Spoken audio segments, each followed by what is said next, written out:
Good morning dear students. आज हम cover करेंगे सेल्स ऑफ गुड्स एक्ट का चैप्टर नंबर 3, जिसका टाइटल है कंडीशंस एंड वारंटी, जो सेक्शन 11 से लेके 17 तक में डिस्क्राइब किया गया है। इसे हिंदी में शर्तें तथा आश्वासन भी कहा जाता है। धाराएं वही हैं 11 से 17। हम एज ए कस्टमर जब किसी भी दुकान पर जाते हैं तो अगर आप सिर्फ एक सीन इमेजिन करो कि आप दुकान पर गए, आपने सामान खरीदने के लिए सेलर को कहा, तो सेलर आपको प्रोडक्ट दिखाना शुरू करता है। वो उस प्रोडक्ट के बारे में सारी जानकारी देता है, उसके प्राइस के बारे में, उसकी क्वालिटी के बारे में, उसके दूसरे फीचर्स के बारे में, उसकी कंपोजिशन के बारे में। और आप ये देखिए कि जब भी वो सामान बेचता है तो वो हमेशा अपने प्रोडक्ट की प्रेज़ करता है, प्रोडक्ट को अप्रिशिएट करता है, उसकी क्वालिटी को अप्रिशिएट करता है। वो कहता है कि बहुत बढ़िया प्रोडक्ट है, स्पेशली आपके लिए मंगवाया गया है, इसमें बहुत सारे फीचर हैं, इसका प्राइस भी रीज़नेबल है, इसकी गारंटी है, इसकी वारंटी है, और बहुत सारी ऐसी बातें भी कहता है जो आपको लगता है कि वो थोड़ा सा ज़्यादा ही बोल रहा है, थोड़ा सा वो बढ़ा चढ़ा करके बोल रहा है, इन बातों का कोई मतलब ही नहीं बनता है, उसे ऐसा नहीं कहना चाहिए। लेकिन वो अपना माल बेचने के लिए, अपना प्रोडक्ट बेचने के लिए आमतौर पर, वो नहीं, सारे सेलर ही ऐसा करते हैं। तो क्या सेलर और बायर के बीच में प्रोडक्ट खरीदने से पहले जो नॉर्मल बातचीत होती है, क्या उसके कोई लीगल मायने होते हैं? क्या उसका कोई मतलब होता है? क्या उसकी कोई सेंस होती है? तो फर्स्ट इंस्टांस में अगर हम उसका जवाब ढूंढने की कोशिश करेंगे तो हमें लगेगा नहीं, उसका क्या मतलब है, उसने तो प्रोडक्ट बेचना है, वो तो अपनी बातें बढ़ा चढ़ा करके कहेगा, उसकी तो जिम्मेवारी उसकी तो ये उसका ये तरीका ही है, उसको ऐसा करना ही चाहिए। क्योंकि कोई भी सेलर अपने प्रोडक्ट को ख़राब तो बताएगा नहीं। कोई भी सेलर ये तो नहीं कहेगा कि ये मेरा प्रोडक्ट ख़राब है, ये मत खरीदो, या आपके मतलब का नहीं है, ये घटिया है। कोई भी सेलर है नहीं कहता है। तो क्या इन बातों का कोई लीगल मायना होता है? तो अगर हम लॉ के स्टूडेंट होने की बात के एंगल से सोचें तो फर्स्ट इंस्टांस में आंसर हमें भी वही लगेगा कि नहीं, उनका कोई भी मतलब नहीं होता है। क्योंकि हम ये जानते हैं कि हर एक सेलर अपना माल बेचने के लिए हर प्रोडक्ट के बारे में बातों को बढ़ा चढ़ा करके बोलता है, बातों को वो बहुत ज़्यादा एक हम कहें कि प्लस करके बोलता है, जिसका कोई लीगल मायना नहीं होता है। सेलर के द्वारा बोली गई बात अगर बाद में झूठ निकली तो हम उसके लिए सेलर को जिम्मेवार नहीं ठहरा सकते हैं, सेलर को रिस्पॉन्सिबल नहीं ठहरा सकते हैं। हम सेलर को ये नहीं कह सकते कि आपने तो ऐसा कहा ही नहीं था। तो ये चीज़ें जब हम अब लॉ के एंगल से देखें तो इसका मतलब यहाँ पर आकर के बदल जाता है। जब आप सेल्स ऑफ गुड्स एक्ट पढ़ते हैं तो सेल्स ऑफ गुड्स एक्ट में एक रूल है जिसे कैविट एम्प्टर कहा जाता है, बायर बिवेयर, क्रेता की सावधानी का सिद्धांत कहा जाता है। वो हम डिटेल में बाद में भी डिस्कस करेंगे, लेकिन यहाँ उसका बेसिक मीनिंग हमें पता होना चाहिए कि वो है क्या। बायर बिवेयर, जैसे लैटिन में कैविट एम्प्टर कहा जाता है, इसका मतलब होता है कि हम बाज़ार से जब भी कोई सामान खरीदने जाते हैं तो सामान खरीदने से पहले ये एज ए कस्टमर हमारी रिस्पॉन्सिबिलिटी बनती है कि हम उस प्रोडक्ट के बारे में जान लें। उस प्रोडक्ट की जो प्राइस क्या है, उसकी क्वालिटी क्या है, उसकी क्वांटिटी क्या है, उसकी पोटेंसी क्या है, उसकी प्योरिटी क्या है, गारंटी क्या है, वारंटी क्या है, everything which we want to know, हमें वो जान लेना चाहिए, हमें उसके बारे में पूरी परख कर लेनी चाहिए। अगर हमें ठीक लगता है तो ख़रीदना चाहिए, नहीं तो नहीं ख़रीदना चाहिए, क्योंकि अदरवाइज़ हम बाद में सेलर को जिम्मेवार नहीं ठहरा सकते हैं। ये हमारा जो है वो कैविट एम्प्टर है, बायर बिवेयर का रूल है। लेकिन अगर हम हर स्टेज पर इस रूल की बात करें तो उस केस में तो हमें नुकसान हो सकता है, क्योंकि हम हर बार इतने अलर्ट नहीं होते हैं, इतने कॉन्शियस नहीं होते हैं, इतने अवेयर नहीं होते हैं, और सेलर अपनी चतुराई का प्रयोग करता है, होशियारी का प्रयोग करता है, और वो हमें माल बेचने में कामयाब हो जाता है, और हम सेलर को जिम्मेवार नहीं ठहरा सकते। तो इसका मतलब क्या हुआ कि हर बार सेलर ही डोमिनेट करेगा, सेलर ही फ़ायदे में रहेगा। तो इसका क्या मतलब हुआ, जो हम अब तक मार्केटिंग में पढ़ते हैं कि consumer is king of the market, हम मार्केट के राजा हैं, सब कुछ हमारे हिसाब से चलता है। तो यही सारी चीज़ें अब हम एक और एंगल से एक्सप्लोर करेंगे। ऑफ कोर्स एक रूल है कैविट एम्प्टर बायर बिवेयर की, ये हमारी रिस्पॉन्सिबिलिटी बनती है, ये हमारी जिम्मेवारी बनती है, ये हमारा उत्तरदायित्व बनता है कि सामान खरीदने से पहले हम उसके बारे में पूरी तरह से जांच कर लें, उसको परख लें, सही लगता है तो खरीदें, नहीं तो मत खरीदें। अदरवाइज़ अगर हम ऐसा नहीं करते हैं, प्रोडक्ट को ख़रीद करके ले आते हैं, तो हम सेलर को जिम्मेवार नहीं ठहरा सकते।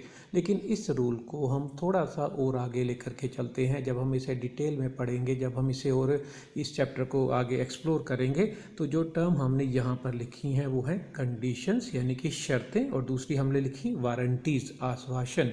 ये दोनों टर्म्स इस रूल को आगे जा कर के हमें और अच्छी तरह से समझने में हमारी मदद करती हैं। यानी कि हर जगह पर ये रूल अप्लाई नहीं होता है।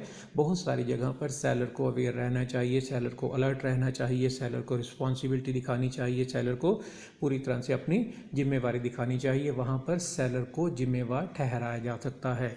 और इसके अलावा इसी बात को हम एक और एंगल से एक्सप्लेन करें तो जो बात सेलर और बायर के बीच में होती है, प्रोडक्ट खरीदने से पहले जब आप सेलर के साथ कोई भी बातचीत करते हैं, कोई भी नेगोशिएशन करते हैं, कोई भी डिस्कशन करते हैं, तो ऑफ कोर्स यस, हाँ, उसका लीगल मायना होता है, उसके लीगल मतलब होते हैं। वो लीगल मायने क्या होते हैं, वो लीगल उसके मीनिंग्स क्या होते हैं, वही लीगल मीनिंग हम दो टर्म्स में उसको डिवाइड करके स्टडी करेंगे। एक टर्म है कंडीशन और दूसरी टर्म है वारंटी। इस चैप्टर के पहले हिस्से में हम जो टर्म डिस्कस करने वाले हैं वो है कंडीशन। कंडीशन को सेक्शन 12 में डिफाइन किया गया है। सेक्शन 12 सब सेक्शन 2 में इसे डिफाइन किया गया है। कंडीशन का मतलब क्या है, पहले अगर हम उसकी डेफिनेशन को यहाँ मेंशन करें तो वो है, a condition is a stipulation. Stipulation होता है बंधन। A condition is a stipulation essential to the main purpose of the contract, the breach of which gives rise to a right to treat the contract as repudiated। अब इसका सीधी भाषा में मतलब समझने से पहले हम इसी को अगर हिंदी में एक्सप्लेन करें तो वो क्या है, शर्त उस बंधन को कहते हैं जो कि अनुबंध के मुख्य उद्देश्य के लिए आवश्यक होता है, जिसके भंग होने पर, भंग का मतलब पूरा ना किए जाने पर, जिसके भंग होने से अनुबंध के परित्याग करने का अधिकार मिलता है। अब हम इस डेफिनेशन को बिल्कुल सिंपल वर्ड्स में समझते हैं एक एग्जांपल के थ्रू। सपोज आप एक बाइक खरीदने के लिए मोटरसाइकिल की एजेंसी पर गए। आपने बाइक खरीदने से पहले दुकानदार को, सेलर को ये कहा कि मुझे एक ऐसी बाइक दो जिसकी एवरेज कम से कम 70 ही हो, 70 तो होनी ही होनी चाहिए। अगर आपके पास कोई ऐसी बाइक है तो मुझे दिखाओ, तो मैं ले लूँगा, नहीं है तो आप मुझे मना कर दो। अब यहाँ पर आप क्या कह रहे हैं, आप प्रोडक्ट खरीदने के लिए तैयार हैं, आप बाइक खरीदने के लिए तैयार हैं। बाइक के साथ साथ आप कैसी बाइक खरीदने के तैयार हैं, ऐसी बाइक जिसकी एवरेज कम से कम 70 तो हो ही।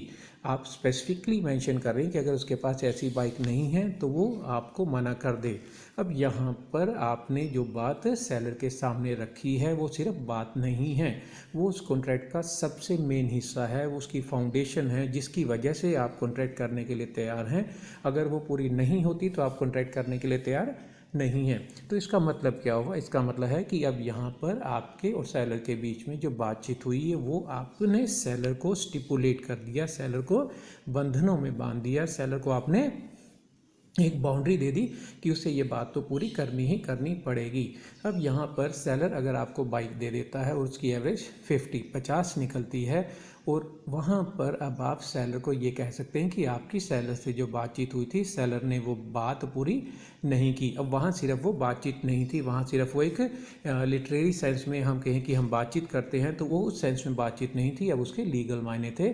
क्योंकि आपने प्रोडक्ट खरीदने से पहले जो चीज़ आपको स्पेसिफिकली चाहिए, जिस तरह की चाहिए, जिस कंडीशन में चाहिए, आपने उसे स्पेसिफाई कर दिया था, तो वो बातचीत एक लीगल सेंस में कंडीशन कहलाती है। अगर सेलर उस कंडीशन को, आपकी बातचीत को पूरा नहीं करता है तो आपको यह अधिकार होता है कि आप अनुबंध को भंग कर सकते हैं, यानी कि आप अनुबंध को रेपुडिएट कर सकते हैं, ख़त्म कर सकते हैं। आप बाइक को वापस कर सकते हैं, यानी कि आप प्रोडक्ट को रिटर्न कर सकते हैं, अपने पैसे वापस ले सकते हैं, या आप उससे वो बाइक ले सकते हैं जो बाइक आपकी जो कंडीशन थी उसको फुलफ़िल करती हो। ये सारे अधिकार आपको कब मिलते हैं, अगर आपने सेलर के सामने जो बातचीत की उसको आपने स्पेसिफिकली क्रिस्टल क्लियर शब्दों में बता दिया था कि आपको ये ही चाहिए, इसके अलावा कुछ नहीं चाहिए। तो जहाँ पर सेलर के सामने एक बायर अपनी जो बात रखता है वो इस सेंस में रखता है कि उस बात को वो मनवाना चाहता है, वो उसको स्पेसिफिकली उससे फॉलो करवाना चाहता है, तो वो बात सिर्फ बात ना होकर के किस शब्दों में आ जाएगी, लॉ में उसे कंडीशन कहा जाएगा, शर्त कहा जाएगा। बायर के द्वारा सेलर के सामने रखी गई शर्तें कहा जाएगा। बायर के द्वारा सेलर को बंधनों में बांध दिया गया है, स्टिपुलेशंस में बांध दिया गया है, ये कहा जाएगा।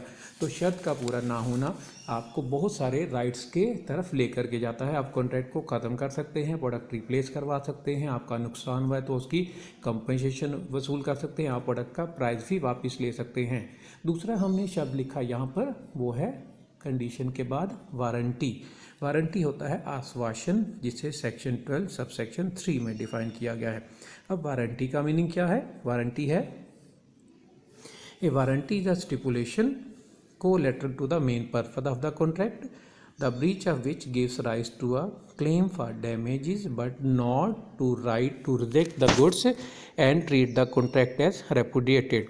इसका मतलब है आश्वासन ऐसा बंधन या कथन है जो अनुबंध के मुख्य उद्देश्य के लिए कोलेटरल संपार्श्विक होता है और जिसके भंग किए जाने पर केवल हर जाने के लिए दावा करने का अधिकार मिलता है, परंतु माल को प्रोडक्ट को अस्वीकार करने या अनुबंध को समाप्त करने का अधिकार उत्पन्न नहीं होता। अब इसका क्या मतलब हुआ? इसका मतलब ये हुआ कि आप दुकान पर गए, आपने सेलर को कहा कि मुझे एक अच्छी सी बाइक दिखाओ। अब पैर के रूप में आप गए, आपने कहा कि मुझे एक अच्छी सी बाइक दिखाओ। कोई भी सेलर जो भी प्रोडक्ट दिखाता है वो अच्छा सा ही होता है, वो क्वालिटी प्रोडक्ट ही होता है। सेलर ने आपको बाइक दिखाई, आपने बाइक पसंद की, आपने बाइक ख़रीद ली, बाइक की एवरेज बाद में निकली 50 और आप उसे ये कहें कि नहीं इसकी एवरेज 70 नहीं आ रही है, इसकी एवरेज 75 नहीं आ रही है, मुझे ये बाइक पसंद नहीं आई है, मैं आप इसे वापस लो, तो आप ऐसा नहीं कर सकते, क्योंकि यहाँ आपकी सेलर के साथ जो बातचीत हुई थी, आपने कहा कि मुझे क्वालिटी प्रोडक्ट दिखाओ, मुझे एक अच्छा सा प्रोडक्ट दिखाओ, मुझे एक सही क्वालिटी का प्रोडक्ट दिखाओ। उसने जो प्रोडक्ट आपको दिया उसमें किसी तरह की टेक्निकली कोई कमी नहीं है, एवरेज भी मार्केट के हिसाब से ठीक ठाक आ रही है।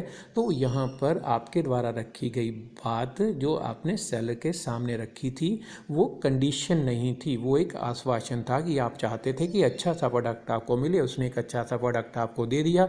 अगर मान लो वो उस बाइक में बहुत सारी कमियां होती, टेक्निकली वो ख़राब है, वो स्टार्ट ही नहीं होती है, उसकी एवरेज 20-25 आ रही है, तो अच्छा नहीं होता वो उस केस में। लेकिन अगर उसमें किसी तरह की कोई कमी नहीं है, वो सही तरह से चल रही है और आपने कोई स्पेसिफिकली शर्त नहीं रखी थी, तो वो आपकी बात क्या मानी जाती है? उसे वारंटी माना जाता है, आश्वासन माना जाता है। इसका मतलब क्या होता है कि उसके कारण आपने प्रोडक्ट नहीं किया, सिर्फ उसी के कारण आपने प्रोडक्ट नहीं किया। आपको था कि ये चीज़ भी पूरी हो जाए तो मैं सेटिस्फाई फील करूँगा। आपने कहा कि एक अच्छी सी बाइक दिखाओ, उसने आपको एक अच्छी सी बाइक दिखा दी। इसके बहुत सारे एग्जाम्पल हो सकते हैं। आप बाइक मार्केट में गए, आपने कहा कि एक अच्छी सी शर्ट दिखाओ, उसने अच्छी सी शर्ट दे दी। आपने कहा अच्छा सा मोबाइल दिखाओ, अच्छा सा मोबाइल दे दिया। इनमें वो सारी चीज़ें हैं जो एक अच्छे प्रोडक्ट में होती हैं। तो ये आपकी बातचीत किस कैटेगरी में मेंशन कर दी जाएगी? वो वारंटी की कैटेगरी में मेंशन कर दी जाएगी।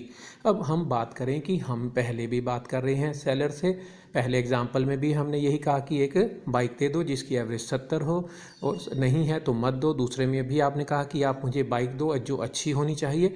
अब इन दोनों में एक को हमने कंडीशन कह दिया, दूसरे को हमने वारंटी कह दिया। एक को हमने कहा कि वो हमारा फाउंडेशन है, उसके बिना कॉन्ट्रैक्ट हो ही नहीं सकता। दूसरा हमारा फाउंडेशन नहीं है लेकिन वो बेसिक चीज़ है जिसके बेस पर हम कॉन्ट्रैक्ट कर रहे हैं। लेकिन हमारे द्वारा कही गई बात को हम कंडीशन वाली कैटेगरी में रखें या हम वारंटी वाली कैटेगरी में रखें, इसकी अब परख क्या होगी, इसका अंदाज़ा कैसे लगेगा, जिसको हम कहते हैं कि इसकी कसौटी क्या होगी, उसे इंग्लिश में टच स्टोन कहा जाता है। तो अगला पॉइंट जो हमने डिस्कस करना है इस चैप्टर का वो है touch stone of condition and warranty. Touch stone of condition and warranty का मतलब है कि हमारे द्वारा कही गई बात कंडीशन है या वारंटी है, ये किन बातों पर निर्भर करता है।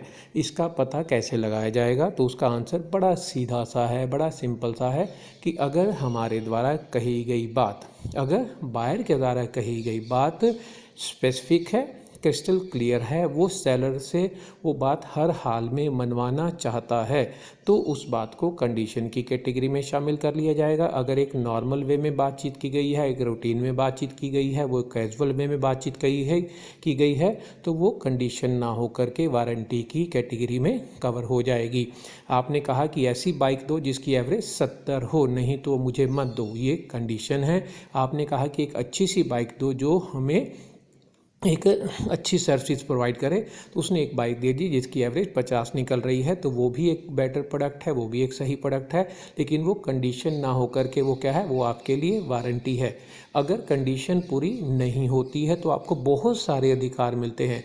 कॉन्ट्रैक्ट को ख़त्म करने का अधिकार, प्रोडक्ट को वापस करने का अधिकार, पैसे वापस लेने का अधिकार, प्रोडक्ट को रिप्लेस करवाने का अधिकार, कंपनसेशन वसूल करने का अधिकार। लेकिन अगर वारंटी पूरी नहीं होती है तो आप नेगोशिएट कर सकते हैं। आपका कोई नुकसान हो गया है तो आप उसकी कंपनसेशन की बात कर सकते हैं।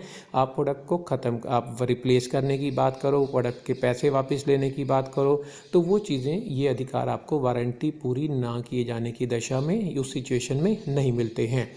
अब इन्हीं दोनों टर्म्स को हम और अच्छे से समझ सकते हैं कि जब हमें इनका मीनिंग समझ आ गया तो हमें अब इसमें ये भी पता होना चाहिए इस चैप्टर के इस हिस्से में कि इन दोनों में अब अंतर क्या होता है। वो है हमारा next point, difference between condition and warranty. Condition और वारंटी में डिफरेंस क्या होता है, उसको हम अलग अलग पॉइंट्स पर डिफरेंशिएट कर सकते हैं। पहला जो डिफरेंस का बेस है वो है on the basis of nature. Condition किसी भी कॉन्ट्रैक्ट की बेसिक फाउंडेशन होती है, आधारभूत शर्त होती है, जबकि वारंटी कोलैटरल संपार्श्विक की ये बात भी पूरी होनी चाहिए।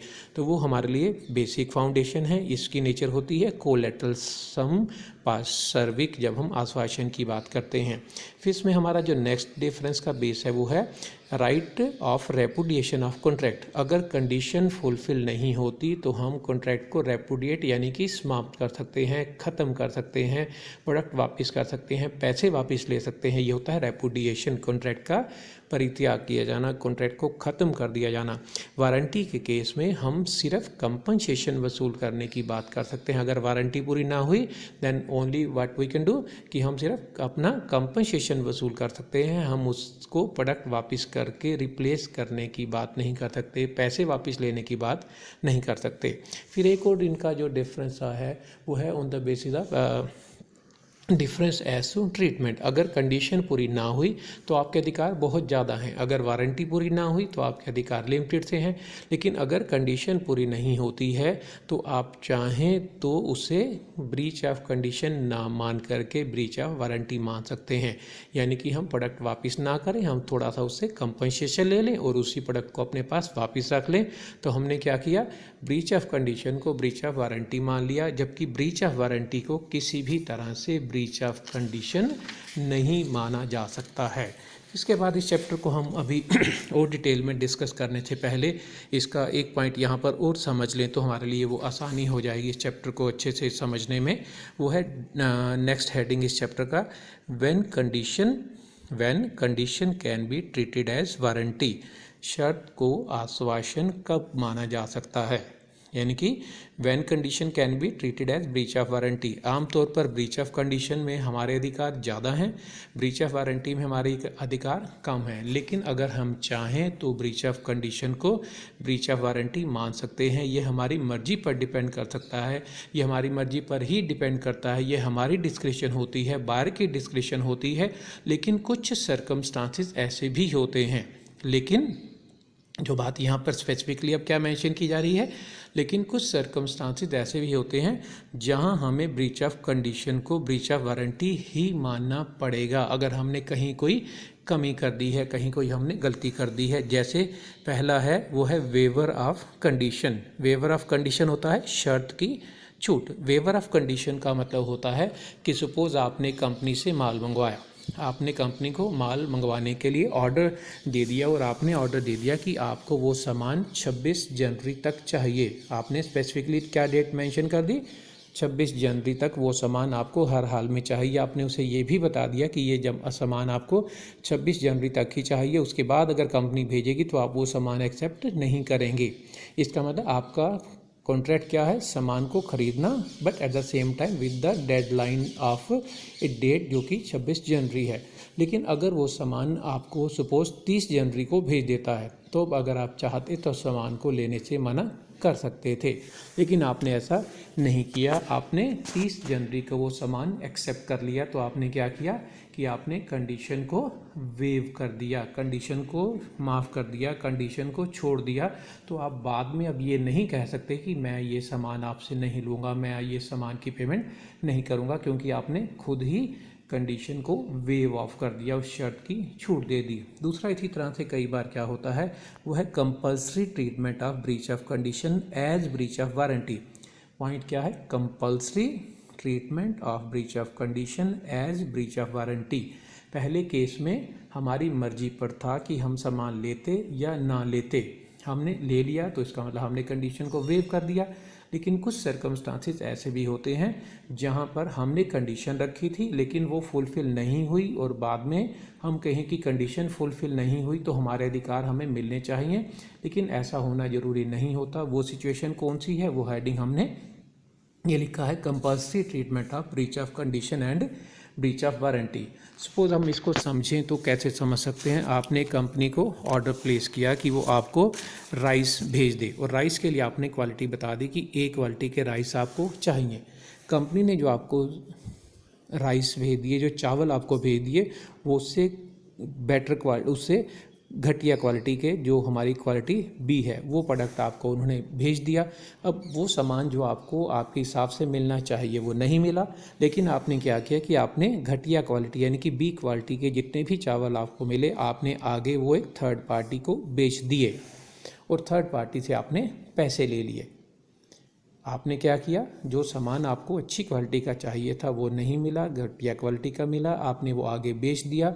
अब आपको बाद में ये अधिकार नहीं मिलेगा कि आप सेलर को ये कहें कि उसने ब्रीच ऑफ कंडीशन किया है, क्योंकि अगर उसने ब्रीच ऑफ कंडीशन किया था तो आपको उसी समय उस पर्सन के अगेंस्ट अपने राइट्स को यूज़ करना चाहिए था, लेकिन आपने वो सामान आगे बेच दिया। इसका मतलब आपने उन गुड्स की डिलीवरी को एक्सेप्ट कर लिया, आपने उन गुड्स को स्वीकार कर लिया। जब स्वीकार कर लिया तभी आपने आगे थर्ड पार्टी को बेचा, तो बाद में आप ये नहीं कह सकते कि उसने ब्रीच ऑफ कंडीशन किया है। रादर तब आपको ब्रीच ऑफ कंडीशन की सेकेंड कैटेगरी जो हमने लिखा है वो मिलेगी, वो होगी compulsory treatment of breach of condition as breach of warranty. यहाँ आप कॉन्ट्रैक्ट ख़त्म नहीं कर सकते, लेकिन आपका जो नुकसान हुआ है सिर्फ आप ब्रीच ऑफ वारंटी मान करके वो उससे कंपनसेट करवाने के लिए उसके अगेंस्ट केस फाइल करने का अधिकार जरूर रखते हो। तो ये था इस चैप्टर का पहला पार्ट, जिसमें हमने कवर किया कि कैविटेम्पटर क्या है, लेट द बायर बीवेयर का नियम क्या है, कंडीशन का मतलब क्या है, वारंटी का मतलब क्या है,